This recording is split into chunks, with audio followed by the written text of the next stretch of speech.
Morning friends. तो आज हम एएनएम फाइनल एग्ज़ाम के बारे में बता रहे हैं जो UP state medical faculty Lucknow से बन के आती हैं।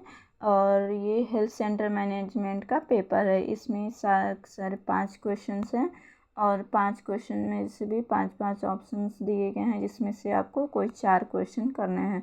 तो 4 option of answer of each question are given, only one option is correct. Choose and write any correct option। यानी कि इसमें से MCQ टाइप्स के क्वेश्चन दिए गए हैं जिसमें 5 क्वेश्चन हैं जिसमें से हमको 4 क्वेश्चन कोई भी लिखने हैं।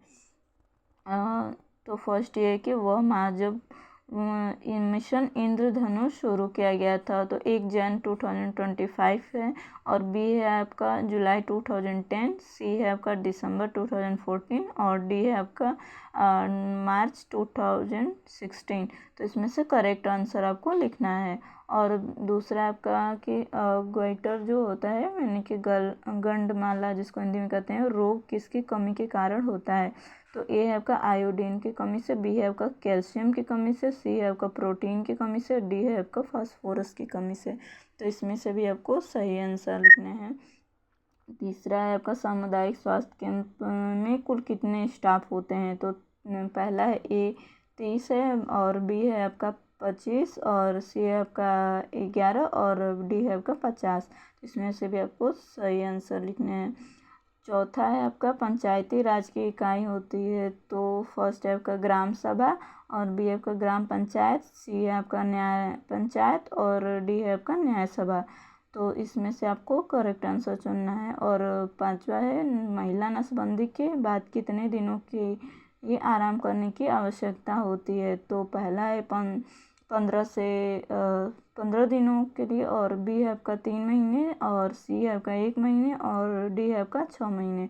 दूसरा है आपका चूज राइट और wrong in the following statement, यानी कि इसमें सही और गलत का निशान लगाना है। सही और गलत इसमें चूज करना है। तो पहला है आपका BCG को देने का स्थान ग्लूटियम मांसपेशियाँ होती है, ये सही है या गलत है।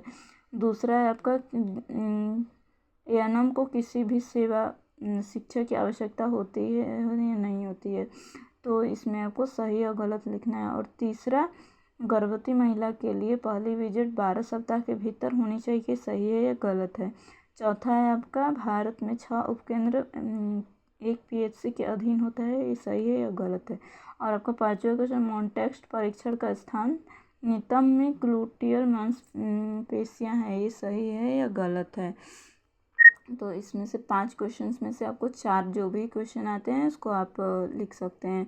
और तीसरा क्वेश्चन आपका है फिलिंग द ब्लैंक्स। तो इसमें पहला टीकाकरण दवा लेने जाने वाला वाहक कैरियर डॉट के लिए इस्तेमाल किया जाता है, तो इसमें खाली स्थान को लिखना है। और ऑटोक्लेविंग डॉट के लिए किया जाता है। और तीसरा है आपका डॉट्स सेंटर में डॉट के रोगी का इलाज होता है, मतलब किस तरह के रोगी का इलाज होता है, इसका आंसर आपको लिखना है। यूनिसेफ का मतलब होता है, तो इसका फुल फॉर्म लिख सकते हैं आप। और फिफ्थ ये मातृ शिशु स्वास्थ्य देख रेख अब स्वास्थ्य की डॉट के विभाग में किया जाता है, यानी कि किस विभाग में किया जाता है, इसको आंसर आपको लिखना है। फोर्थ है आपका शॉर्ट में लिखना है कि right short notes of any 4 of the following, यानी कि इसमें से भी 6 क्वेश्चन है जिसमें से आपको 4 क्वेश्चन करना है। तो पहला दिया है आंगनवाड़ी कार्यकर्ता की भूमिका का वर्णन कीजिए। और दूसरा है आयुष्मान भारत योजना के कार्य क्या है, तो उसको लिखना है। तीसरा है उप केंद्र पर रिकॉर्डिंग और रिपोर्टिंग, बहुत ही अच्छा क्वेश्चन दिया है। चौथा है आपका स्वास्थ्य शिक्षा का उद्देश्य क्या है। और 5वां है आपका कि PHC के कार्य के बारे में लिखना है। और 6वां है आपका कि रेफरल प्रणाली क्या होती है।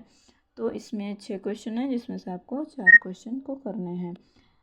और फिफ्थ है आपका answer in the details of any 4 of the following. तो इसमें भी 6 क्वेश्चन है जिसमें से आपको 4 क्वेश्चन को करने हैं। फर्स्ट ये काउंसलिंग को रिफाइन करना है और उसके प्रकार लिखना है और एक अच्छे काउंसलर के क्या क्या लक्षण होते हैं। और दूसरा है आपका कि IEC को परिभाषित करना है और IEC के उद्देश्य की व्याख्या करना है। और समुदाय में कोरोना वायरस के रोकथाम में एएनएम की भूमिका क्या होती है। बहुत ही अच्छा क्वेश्चन है। तीसरा क्वेश्चन है कि राष्ट्रीय मानसिक स्वास्थ्य कार्यक्रम के उद्देश्य क्या हैं और राष्ट्रीय मानसिक स्वास्थ्य कार्यक्रम की गतिविधियों का वर्णन करना है। और चौथा क्वेश्चन ये है कि संचार प्रक्रिया को समझाइए और संचार की बाधाएं क्या है।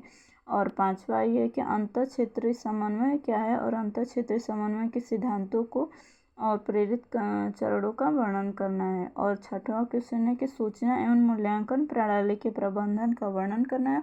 और स्वास्थ्य केंद्र में जो का MIS है तो उसके महत्व के बारे में आपको बताना है। Please like share subscribe after watching my video. Thank you.